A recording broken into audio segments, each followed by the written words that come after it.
In this video, how anyone can get Honduras residency as a savvy Plan B residency in a territorial tax country. Honduras has become increasingly popular partly due to PROSPERA and the Zedis, Ciudad Morazan, and what's happening on the Bay Islands of Honduras. But the country is increasingly attracting retirees, digital nomads, investors, tech bros, really nice beaches, Mayan ruins. It's extremely cheap and affordable to live there. And in this video, we'll break down the most straightforward paths to residency in Honduras: the pensionado visa, the rentista visa, and the investor visa, with all the key requirements, benefits, and we'll be talking about the 3-year path to citizenship. Oh yeah, I forgot to mention that it's an extremely fast path to citizenship in Honduras. So let's start with the pensionado visa. This is the retiree visa, where if you have passive income in the form of stable foreign pensions, then you can get a residency card in Honduras. So the requirements are $1,500 a month for your pension, plus $300 per dependent. So for a couple, maybe $1,800. And that will eventually need to be structured to be wired to a Honduran bank. No local work is allowed initially, but you can apply for a permit later.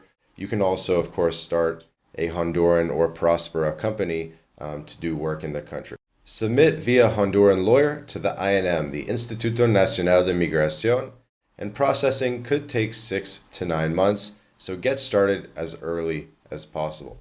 And by the way, if you're looking for a Honduran lawyer to handle your case, MyLatinLife can help. We're a full-scale immigration and tax consultancy. Link in the description to book a call with us to get Honduras residency. We're close friends with everybody at PROSPERA, and we love that community too. But I think the best way to enjoy PROSPERA or Honduras is with traditional residency.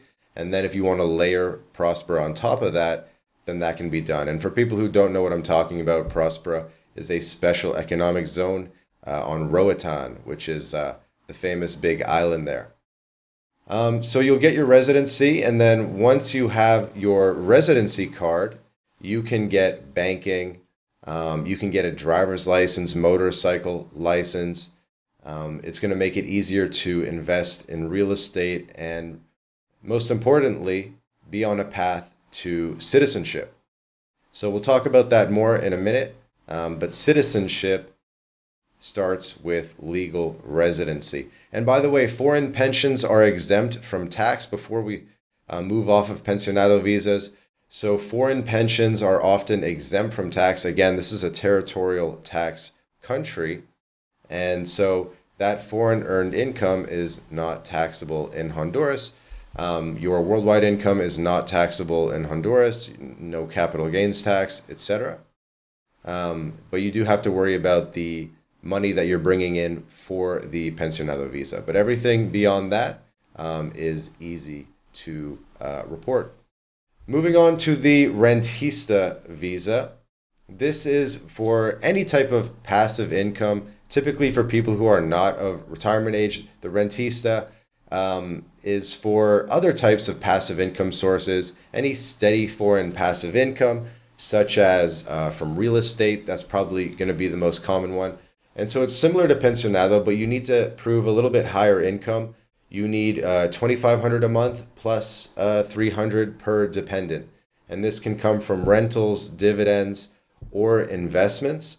So basically for younger people, they just need to show more money, and that is the rentista. And really what just makes it different than the pensionado is they're really giving pensionado to people who are of a certain age and higher, call it 55 plus.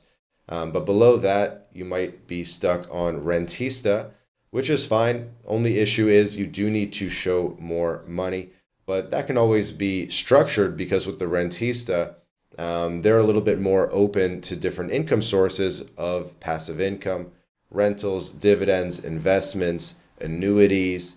There's a lot of different ways to qualify for the rentista visa. And remember, getting a rentista visa, for a lot of people, this is going to be the most common path to start working towards permanent residency and citizenship in the country. You can get a RUC tax number, the RUC. So get a tax number in the country. You can start contributing a little bit. You can use that tax number to open bank accounts. And Honduras can be an interesting location for offshore banking. So you get your residency, you're able to get a new banking jurisdiction, more driver's licenses. You only have to visit maybe one day a year in Honduras to keep this rentista visa active. So it can be a no-brainer for some people. Now, the third residency type we're going to talk about is the investor visa. The investor visa delivers anyone immediate residency, temporary, renewable to permanent, via business commitment. So the requirements is a $50,000 investment in a registered Honduran business. This could be in tourism or agriculture, etc.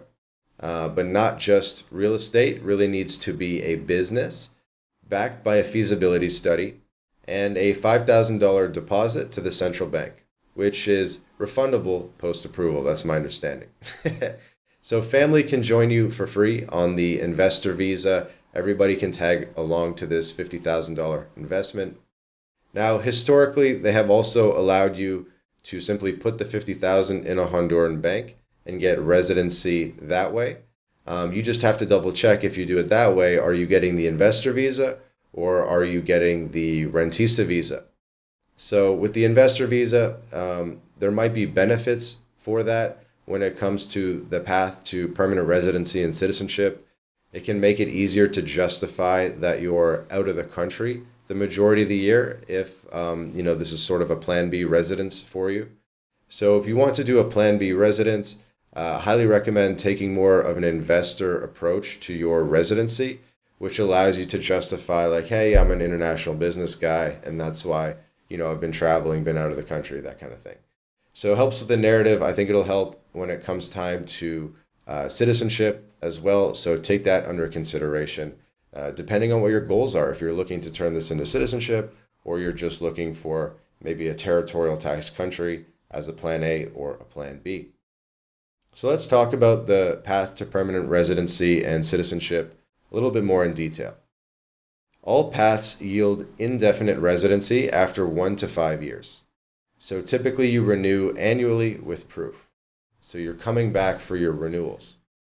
Then you upgrade to permanent residency after 5 years, no extra hoops. So if you can come back for your renewals for 4 or 5 years, you can get permanent residency. And then you can also naturalize after 3 years of continuous residency.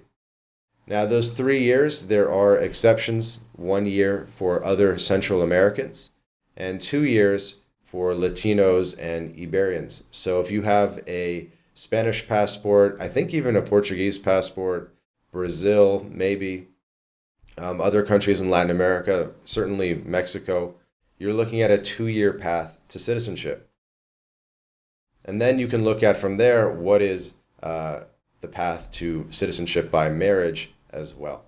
So lots of different pathways to citizenship in Honduras. Of course, if you have children there, that's going to strengthen your ties as well. And that's another potential path to citizenship. And dual citizenship is allowed, certainly for birthright Hondurans, and treaties cover all the other ones. So Honduran citizenship can go along unlimited generations. This is something that's underappreciated, so that once you have acquired Honduran citizenship, your kids can get it, your grandkids can get it. It's something that you can be passing along to potentially 50 plus people. So it's a great thing to do. It's a stronger passport than you think. Honduras, the passport unlocks 132 plus visa-free countries, including the EU, UK, other places in Latin America. You have the CA4 mobility, where you're in this economic bloc, the CA4, with El Salvador, as well as Nicaragua and Guatemala. But the fact that if you have Honduras citizenship, you can live and work in El Salvador and have immediate residence rights, which is a really interesting thing, given the trajectory of El Salvador. And you can think if El Salvador is doing great like that, maybe Honduras is next. Maybe they'll simply adopt similar policies and they'll be on the up and up. But I think either way, the CA4 community is going to be on the up and up. You have 4 territorial tax countries. You have great weather. You have, this whole dynamic with Canadians and Americans leaving and coming down to Central America, which is going to continue and probably even accelerate. So all these paths to permanent residency and citizenship are a great thing to have as a plan B or even as a plan A. You can include your family in the residency as well. You can keep the residencies with low physical presence requirements, looking at 1 visit per year minimum to renew your residency card. And just with that, you're working towards citizenship as well as permanent residency. Honduras is a Plan B powerhouse with a tax edge that I think is really underappreciated. Honduras is affordable, it's relatively stable, your card opens local banking, you can open businesses there, you have a territorial tax system that hits only local income, which can really make Honduras almost like an off-the-radar Panama, right? If you think Panama has reputation issues, I think they've gotten past that. But let's just say Panama was on the blacklist and you can't move from Germany to Panama due to the blacklist issues or gray list issues. Well, maybe you can do Honduras and make Honduras your tax residency, and there's no such blacklist issue. Now, the blacklists change from country to country depending on which country you're leaving from, right? But by and large, Central America is faring quite well in terms of not being on these lists because these are real countries. These aren't islands in the Caribbean. These are real countries on the mainland that have a lot to offer. They export food and everything. They have amazing coffee. So these are real countries in Central America, and you're working towards a passport in quote unquote a real country that's, you can drive to from the United States if you really want to. So again, just to recap, the pensionado, retiree entry point with $1,500 pension. Rentista is for people with passive income at $2,500 a month of passive income. And then citizenship is a 3-year path to citizenship, 5 years to permanent residency. You have 0% foreign tax.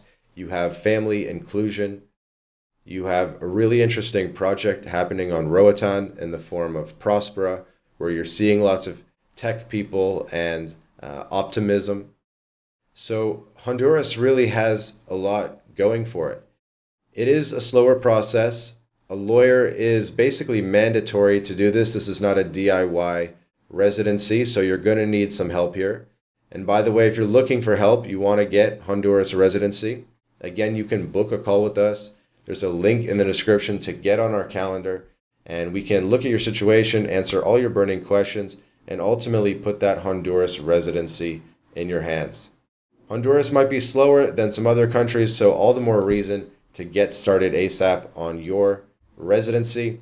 And by the way, do the investor visa if you can. Invest in the country. It's going to be a fun experience, and I think it's really going to make a difference at the time of applying for citizenship, because if you want to get citizenship, you really should build as many ties as you can. So start businesses there, invest there, buy real estate in the country, and that's all really going to help.